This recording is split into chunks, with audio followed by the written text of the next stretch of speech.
Drop dummy. Lord, bitch, I'm dumb. Look, man, shut your stupid ass up, man. Give me, man, look, pass the weed, man, give me the gun. I'ma show you. Look, bitch, I'm dumb. You know, yeah. Fucking law. I'm a real nigga, street nigga. What the fuck you mean? Pussy nigga want smoke the roll. What's up, gang? So we back. Yo, man. See, we about to get it poppin'. We got the daily beast of NBA Youngboy. You heard me? See, the fighter of 4K tree. You heard me? I'm gonna go ahead and call Youngboy the fucking boogeyman of rap, say. Cause everybody, this man having a problem with something, he be missing like a month later, fucking this, that, and the third. So I'm like, we about to rock off, man. You hear me? I really fuck with YP, you know what I'm saying? Real talk, man. Yeah, shout out to the whole 4K tree, man. Real talk. Shout out to the whole NBA cap, man. Shout out to the Spitter gang.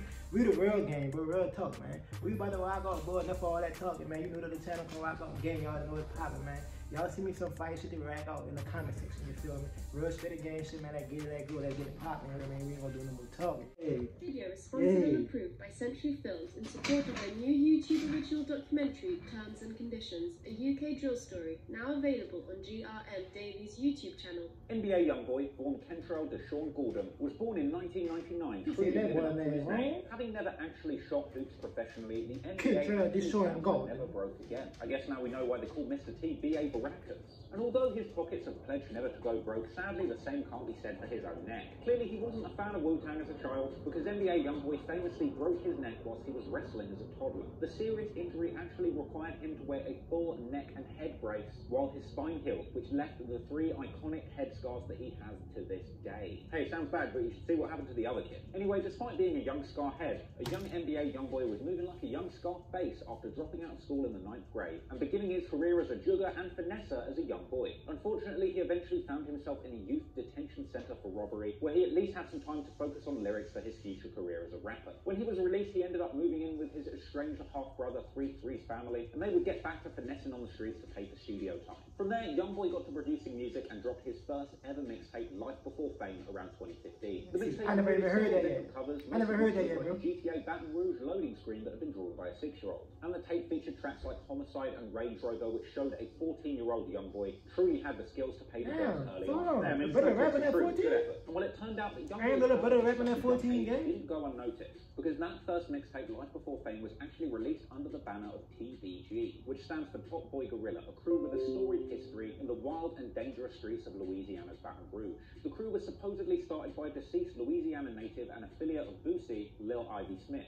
However, at this early stage in the game, Youngboy was nothing more than a promising young prospect to these top boys, because the real crown jewels of the squad at this time were a couple of rappers known as G Money and Fredo Bang, who around this time were picking up steam with their song iPhone 6 alongside Boulevard Mel. Hey, that shit go hard. Yeah, that shit go hard. The track was a heartfelt anthem for all of the hustlers jugging off of the iPhone 6 or the Android bitch. But hey guys, never forget to share a thought for those 2003 hustlers that are still trapping off of the Nokia N-Gage with Tony Hawk's Pro Skater 2 installed. Hell, you can tell Youngboy was truly down with the TBG crew at this point, because he even appeared in the background of the iPhone 6 video, as well as at one point handing a Gucci bag to Fredo Bang. A moment that would honestly be inconceivable later on in what would eventually become a deadly beef. Now, as successful as everybody looks in this video flashing off all their money, I can tell you they probably weren't making that money in the stock market. And as the story goes, these boys were flipping and finessing packs on the streets of Baton Rouge, and unfortunately soon some of that street beef would end up souring things on the music side, because the TBG crew supposedly had a beef going with another Baton Rouge crew called BBG, or Bottom Boy Gorillas. Hold on. So it's BBG, right? Top Boy Gorilla, you heard me? NBA cap, you heard me? So TBG have problems with BBG?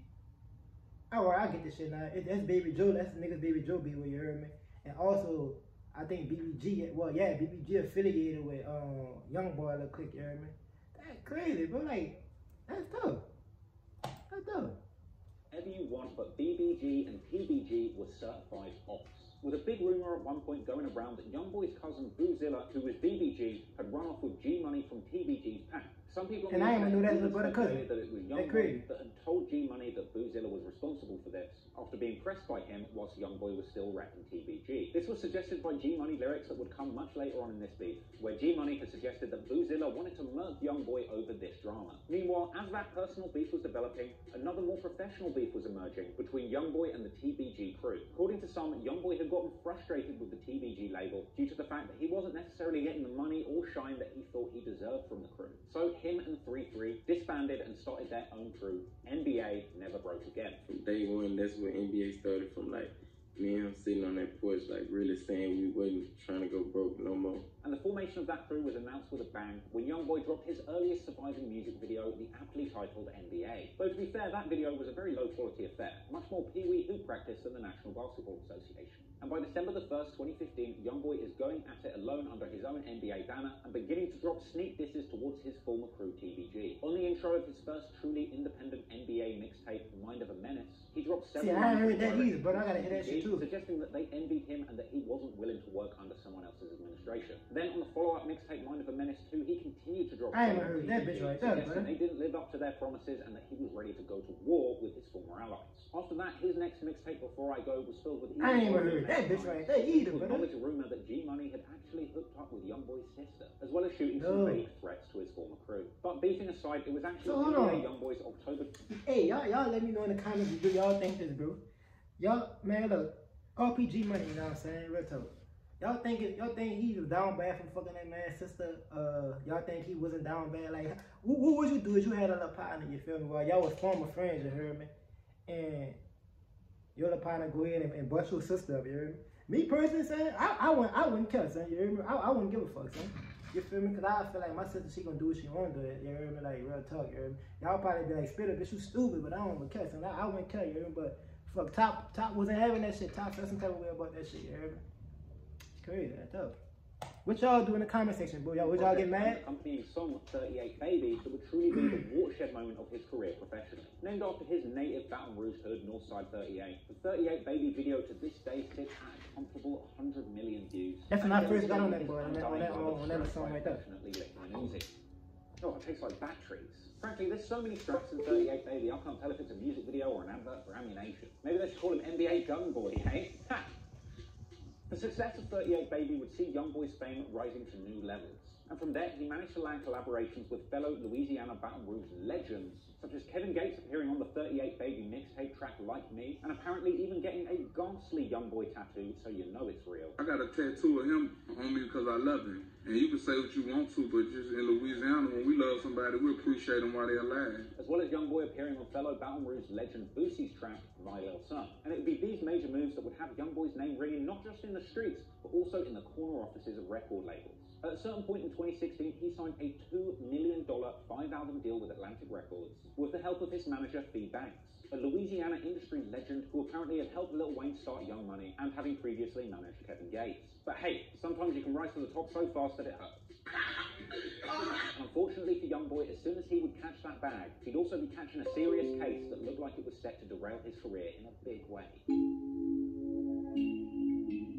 In December 2016, just before a scheduled show out of state, Youngboy was arrested by US Marshals before touching stage at a show in Austin, Texas, in dramatic scenes that were even caught on camera. Youngboy was charged on suspicion of attempted first-degree murder, apparently stemming from an alleged drive-by shooting. Story goes, Youngboy and a number of other men that he was affiliated with, including Terlondrick Norman, aka NBA Self-Paid, aka Big B, aka NBA Boomer, who was actually later arrested for his involvement in this shooting all the way in 2019, along with NBA Ben 10, real name Ben Fields, and possibly another unnamed person depending on which articles you read, I'm not sure. The lads were actually accused of opening fire in a South Baton Rouge street, targeting a group of people standing in the front yard of a house around 2000 block of Kentucky Street. Apparently during this incident, an unidentified passenger of their own car was actually hit in the neck, but luckily survived and was found by police later on in the car a few blocks away. Police find a man suffering from a gunshot wound to the neck, saying he was shot in a different neighborhood just a few streets away. Apparently, Youngboy cut up like that. Of other clappings in the area, all happening within a space of 2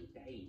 It's been suggested by many that Youngboy and his crew were actually out on the streets looking to avenge the slaying of Youngboy's 18-year-old cousin Boozilla, real name Boosie, who was apparently gunned down hours earlier. Remember, this is the same guy who had allegedly had a falling out with G-Money over it. That expands it all. Allegedly, you heard me, this dude got his fake street like that's why Youngboy was sliding like that, because the nigga killed his cousin Boozilla, and I'm just finding out that was his cousin. You heard me? That's crazy.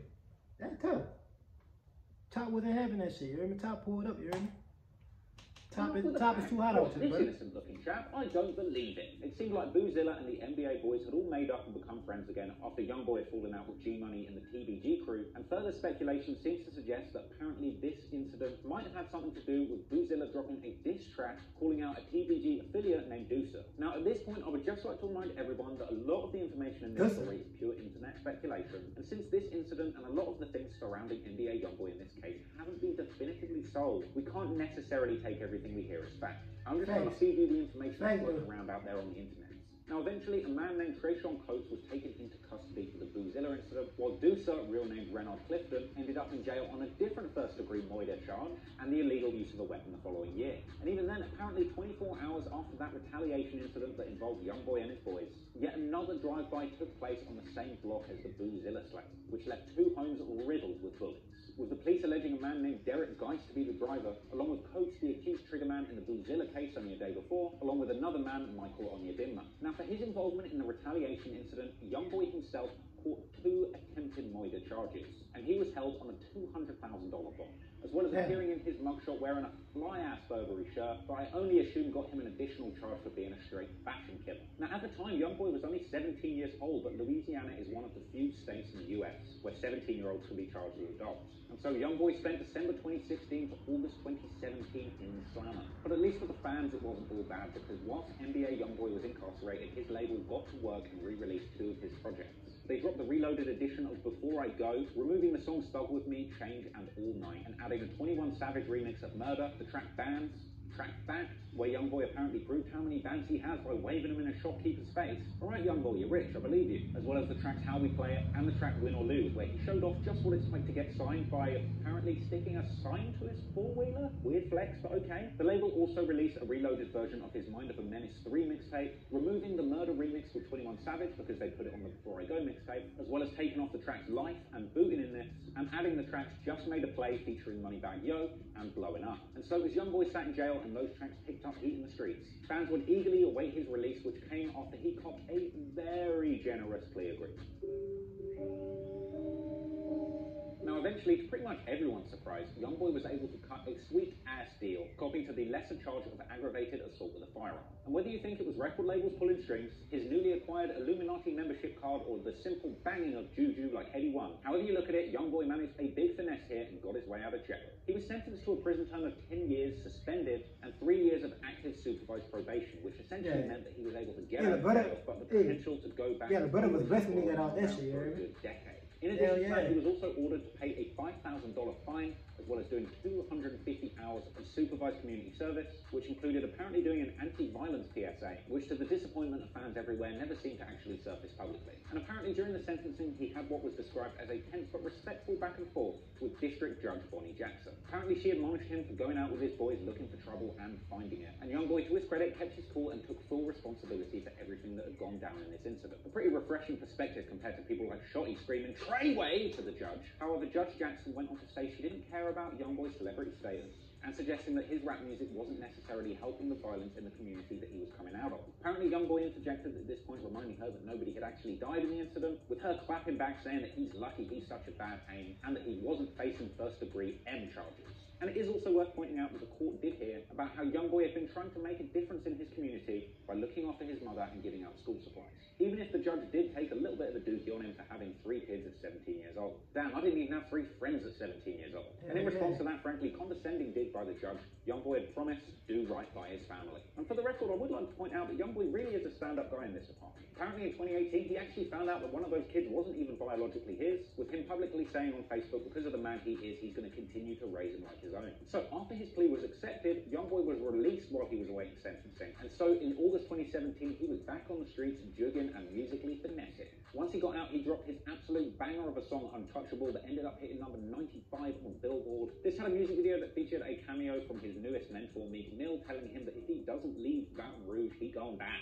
Following the successful release of Untouchable and himself, he dropped his latest and seemingly most technologically advanced mixtape, AI Youngboy, in August 2017, hitting number 24 on Billboard. His next single, No Smoke, hit number 61. But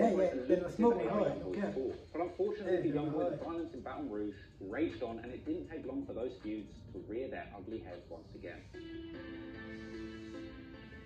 Now, as always, there's a lot of speculation here. So y'all drop down in the comment section, you heard me? We're gonna rock off to point 2, you heard me? It is that simple, you heard me? Hey, Top, y'all here cutting up, bro. Nigga say Top did a attempt murder, you heard me? Top got out of jail on that shit, you heard me? Top was really cutting up in the Baton Rouge streets, you know what I mean? Real talk, you know? I'm happy Top move up Baton Rouge, you know what I mean? The Top all over the day, bro. It's just that simple, you know what I mean? But hey, we gonna rock out the part 2, you know what I mean? Y'all drop down in the comment section, brother. Do y'all want a part 2, you know what I mean? If y'all want a part 2, y'all say, man, spit it, man. Rock out to part 2, you know what I mean? And yeah, I'm gonna rock out to part 2. It's just that simple, you know what I mean? Catch y'all in the next video. We'll spit it. Come on out of there! Next time I'm gonna shoot you in the one that wink and not the one that stink.